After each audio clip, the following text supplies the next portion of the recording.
Qué gusto, amigas y amigos de Habitante, que estén con nosotros esta semana en el podcast de Habitante. Como siempre, nos da mucho gusto recibirlos, darles la bienvenida a este espacio en donde analizamos temas de actualidad, temas que pueden ser de interés para nuestras comunidades. Y bueno, el tema del día de hoy estuvo muy candente durante la última semana, y es que pues ya congresistas de los Estados Unidos han estado haciendo propuestas ya estables, ya digamos pues serias, ¿no? De intervenir militarmente en México por el tema del narcotráfico, el tema de que ha fracasado totalmente la estrategia de combate al crimen organizado en México. Y bueno, esto pues a raíz sobre todo del lamentable hecho que ocurrió en Tamaulipas, como a plena luz del día secuestraron a 4 ciudadanos norteamericanos y dieron muerte a 2 de ellos, en lo que presuntamente se dice fue una confusión.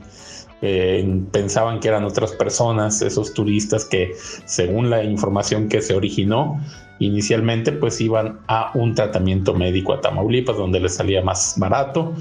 Y bueno, esto generó desde luego una fuerte reacción del gobierno de Estados Unidos, quien recriminó a México el tema de la ingobernabilidad en lugares como Tamaulipas. Y bueno, pues está tremendo, está muy candente este tema. Vamos a analizarlo, vamos a platicarlo en este podcast. Como siempre, me da mucho gusto darle la bienvenida en este espacio a mi amiga Habitante. ¿Qué tal, amiga? ¿Cómo estás? Así es, esto que sucedió en Tamaulipas, pues es un caso, pues quisiera decir increíble, pero desafortunadamente es más creíble de lo que quisiéramos, porque es algo que pasa de forma muy seguida. Lo hemos visto pues ahora con turistas, pero también lo hemos visto en innumerables ocasiones con nacionales y con personas locales. Es lo que vive, es el pan de cada día de las personas que habitan en estos estados, y no solamente en esos estados, sino literalmente en todo el país. Es una tristeza que vivir en México significa siempre estar a la defensiva, siempre estar pensando en lo peor, desconfiando, siempre poniendo demasiadas trabas de seguridad, siempre pensando lo peor, ¿no? Siempre saliendo a la calle, guardando bien el celular, no exponiéndote, caminando con audífonos, porque desafortunadamente la situación de violencia está muy fuerte y la delincuencia hace lo que quiere, ¿no? Lo hemos visto incluso. Lo vimos con la captura, ¿no? De hace poco del supuesto hijo del Chapo Guzmán, Ovidio Guzmán, que ahora pues hay un chorro de confusiones respecto al tema, entre que sí, que no, y pues básicamente es un país sin ley. Es un país en el cual las autoridades no pintan, en el cual el poder de seguridad o de protección en las autoridades es nulo, porque verdaderamente los delincuentes pues hacen lo que quieren, ¿no? Con las calles, son dueños de las calles y son dueños también de la tranquilidad de todos los ciudadanos de este país. Y bueno, en este caso pues no fue la excepción. Desafortunadamente, qué vergüenza, ¿verdad? Qué vergüenza esto que sucedió, y también qué vergüenza la manera en la cual se resolvieron los hechos, ¿no? 11 mujeres son muertas, son asesinadas por feminicidio en México, y otras 6 desaparecen diariamente. Sin embargo, nunca se vuelve a escuchar de ellas. La fiscalía no hace las investigaciones, y sin embargo, digo, qué bueno, por supuesto nos da muchísimo gusto que se haya podido esclarecer el tema y que la investigación haya dado pues frutos, haya dado información, con todo y el resultado que es desafortunadísimo, ¿verdad? Pero qué tristeza que tuvo que haber una intervención del gobierno de Estados Unidos, una presión externa para que funcionaran las cosas. ¿Por qué si en este caso funcionó? ¿Por qué si en este caso se llegó a la verdad, se llegó a lo que sucedió? ¿Por qué en todos los demás casos no sucede esto?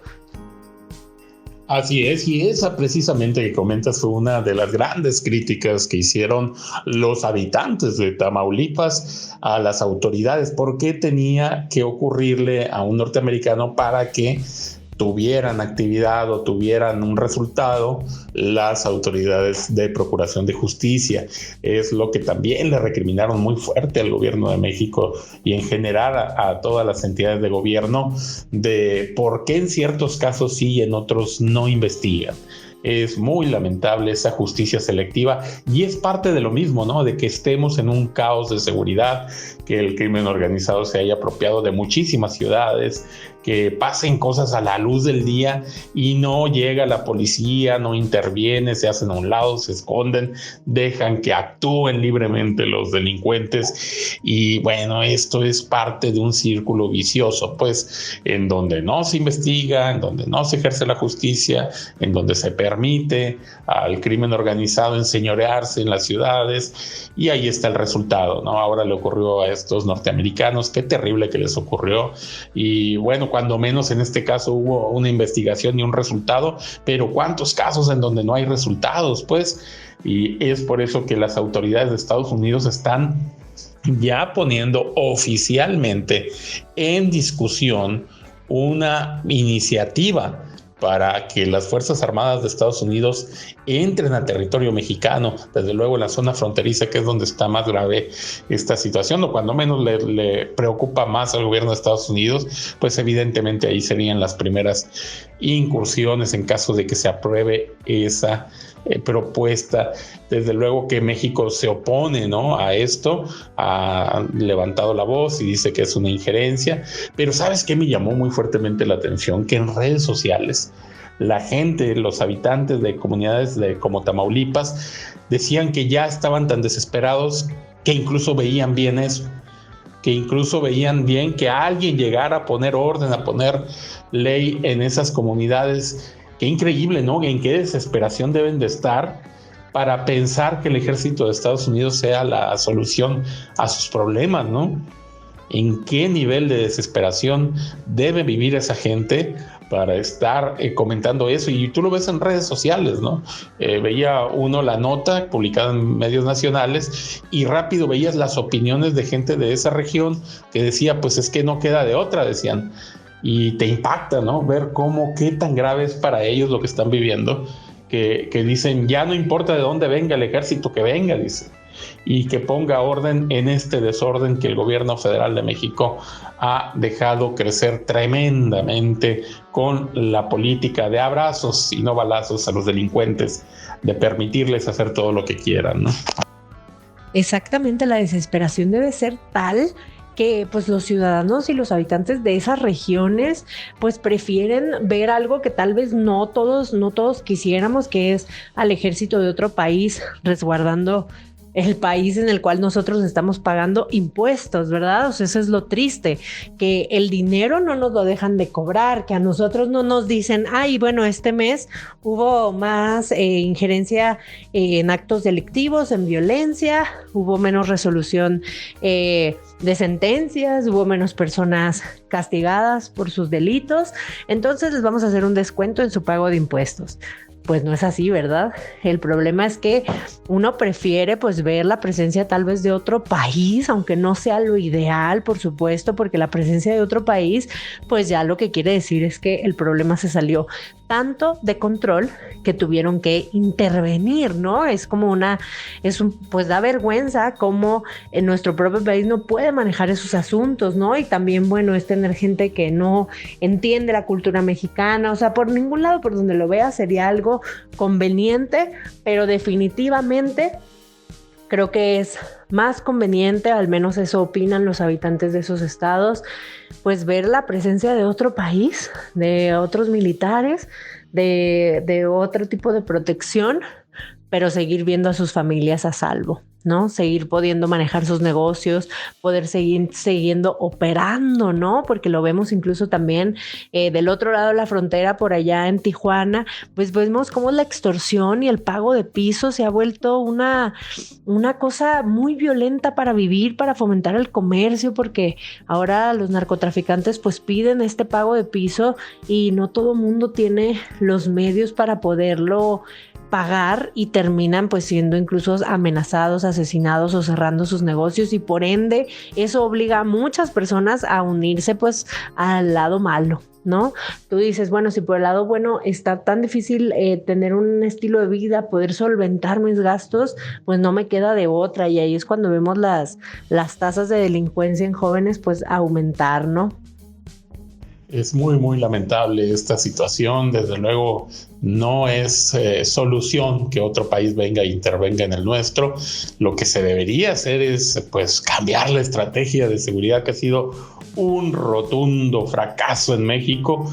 Y fíjate que viendo la iniciativa que el republicano Dan Crenshaw fue quien hizo esta propuesta al Congreso de Estados Unidos para dar la autorización para que las Fuerzas Armadas se utilicen contra los responsables del tráfico de fentanilo, pues ellos argumentan que la intervención del ejército consideran ellos, que nosotros no lo vemos así, pero ellos consideran que va a ser justificada por los 80,000 norteamericanos que cada año mueren por el fentanilo, y el fentanilo pues se está produciendo en México y lo hacen 6-7 cárteles de la droga a lo largo y ancho del país. Y entonces pues es ahí en donde ellos están, pues digamos, dando sus razones al Congreso de los Estados Unidos para esta intervención militar. Es muy grave la situación esta. Yo creo que México pocas veces en su historia sí ha estado en situaciones de injerencia de otros países, pero pocas veces en su historia ha estado tan amenazado como ahora, en que ya en el Congreso de los Estados Unidos se está discutiendo este tema, en donde hablan pues ya de la participación de militares en la persecución de los líderes de los cárteles en México en territorio mexicano. La propuesta plantea que el uso de las Fuerzas Armadas de Estados Unidos sea por 5 años una vez que se apruebe la resolución. Es decir, ellos ya hasta están diciendo fechas y todo esto ya están planteando. Es muy grave, y la respuesta de México me ha parecido muy tibia, muy fría. En lugar de decir, bueno, ya estamos reorganizando una nueva estrategia, vamos a hacer esto, vamos a hacer aquello de fondo, vamos a detener a tales líderes, vamos sobre de ellos, decir, estos son los nuevos objetivos a detener para reducir la delincuencia, la violencia, en lugar de hacer una estrategia y hacerla pública, o de cambiar la dirección, pues dar una muestra de un cambio. Lo que está haciendo es, el gobierno mexicano está diciendo, no, es solamente, son fanfarronerías de temas electorales, no lo van a hacer. México no se puede arriesgar a decir eso, porque sí lo pueden hacer. Y lo que México tiene que hacer es cambiar su estrategia de seguridad, dar resultados, volver a tener el control en todas esas ciudades que se ha perdido el control, y darle seguridad a sus habitantes. Sin lugar a dudas, esa es la responsabilidad de un gobierno. Sí, justamente este sexenio, pues aunque se presumía que iba a revolucionar y que iba a mejorar la seguridad de todos los mexicanos con estas nuevas pues formas de protegernos, pues ya hemos visto que ya han pasado varios años y no se ha visto ninguna mejoría. Al contrario, los números, las cifras no mienten, y pues se ha encontrado que este sexenio ha sido de los más violentos que hay, ¿no? Uno de los sexenios con más crecimiento en las tasas de delincuencia, también pues en las tasas de que nadie se lleva a proceso, de pocas sentencias, de casos que se quedan solamente en denuncia y que no proceden y que nunca se termina su investigación. Y lo vemos en todos los ámbitos, ¿no? La violencia para las mujeres, la violencia en los estados fronterizos, los secuestros, el robo, los asaltos, lo hemos visto en todos lados. Incluso hemos visto esos abusos por parte de la autoridad también hacia los civiles y hacia los ciudadanos en protestas, en marchas. Entonces, yo creo que esto es lo grave, ¿no? Así como dices, en ningunos otros sexenios pues se había contado con tanta presión de manera internacional para ya que se pongan manos a la obra, y como dices, la respuesta ha sido pues muy pobre, ¿no? Muy vaga, muy pobre. En vez de decir, no, saben que ya sí, ahorita nos vamos a poner, este es el nuevo plan y nos estamos poniendo manos a la obra. En vez de hacer eso, simplemente evade, ¿no? Generalmente como lo hace el presidente en todas las mañaneras, es solamente evade, solamente se burla, no contesta de manera clara, directa, con propuestas, con soluciones, ¿no? Entonces, qué gravísimo lo que estamos viviendo. Así es, pues esperemos un cambio, esperemos resultados, porque la situación es desesperante, sobre todo en comunidades como Tamaulipas, en donde ya no pueden más con tanta violencia, tanta delincuencia y muchos otros lugares de México. Bueno, con esto yo creo que prácticamente estamos llegando ya al final de este podcast, agradeciendo como siempre su atención e invitándolos a que nos hagan llegar sus mensajes, sus opiniones, tanto aquí en la página de Habitante en Facebook como también en Caminante en Facebook. Nos encuentran también en Instagram, en YouTube, en Twitter. Hay muchas formas de comunicarse con Habitante, así es que estaremos esperándolos. Muchísimas gracias por estar una semana más aquí con nosotros, acompañándonos, platicando. Nos vemos la siguiente semana. Ya saben, aquí mismo nos pueden sintonizar y también, como dice mi compañero, estamos en Facebook, Instagram y también en YouTube. Muchas gracias siempre por su apoyo y hasta la próxima.